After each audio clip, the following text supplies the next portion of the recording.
guys, welcome back to Contest Prep University. I'm Joe Klemczewski with Adam Atkinson and our fifth and final episode in The Truth About Reverse Dieting. And as I mentioned in the last episode, Adam, we want to treat this as the true bridge that it is into a successful off season. So the whole goal, and let's just put the whole pre-contest phase aside. That's where you are hopefully kind of building fullness and calorie intake up toward the show. But regardless where you were in that range, once you're on the other side, you have to start thinking, okay, this is my chance to gain lean body mass and strength back. That's the recovery part of this metabolically, from an endocrine system perspective, but also your performance in the gym. You now have the advantage of these extra calories. And if you just eat a ton of food and you gain 20 pounds, and then you don't have the ability to perhaps maintain a calorie surplus over time, you kind of miss a big part of advantage that you could have in that off season. So do you have any comparative information or even narrative about clients who have really done that successfully? Like they really mapped out their entire off season, made their weight gain so slowly over time that it perfectly paralleled their performance goals in the gym? Yeah. And also I would say, I don't know if I have anyone that's turned pro that hasn't had a successful reverse diet, and it just sets you up for success. They track macros in the off season, and those are the people, almost despite their genetics, are willing to do anything it takes to win and do the hard stuff. That's a 24-hour job, is tracking everything. And there is some leeway here and there. I'm definitely not really militant. I don't have my clients track their steps in the off season. That's like the new influencer thing to do. And that's kind of dumb to do it in the off season. You're going to burn your clients out. Like, you're either losing weight or you're not. So, you can kind of throw that data aside for a certain amount of time.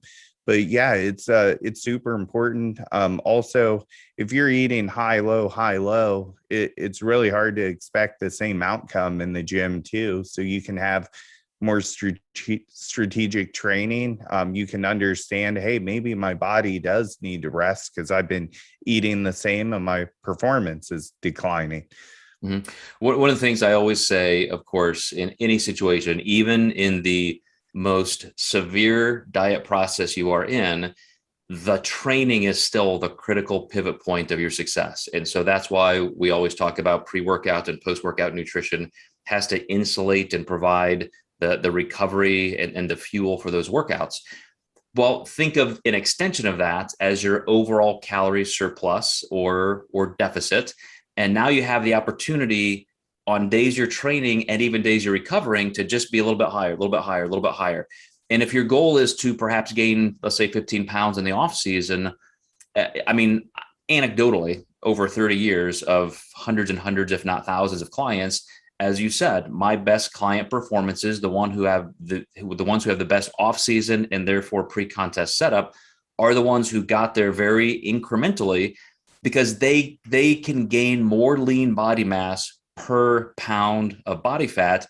Therefore, they have more lean body mass and less body fat to lose. So less of a calorie deficit, less cardio, et cetera. And as you said, your best performers, the ones who win, that's the formula they end up figuring out. At some point in their career, they have that particular season that was better than any other, and it really shows up on the stage.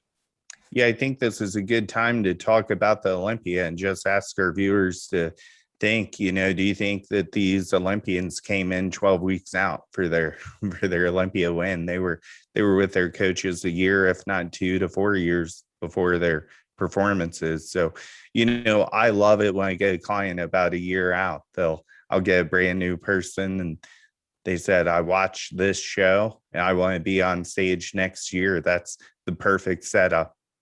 Yeah. And, to your point, you do see some high level competitors at the Olympia and other places that year to year, some years they have it, some years they don't. And I would venture to say those years that they're kind of off, they just didn't have the same kind of control through the off-season process and so forth. And they probably just kind of rushed it, thinking that, got to get ready for this contest. And it really is, much more of a longer season planning process. All those people at that level, most of them have been at the top at some point. And I think sometimes it is easy to relax when you feel like you've done enough, but there's always those people that want it more or want more.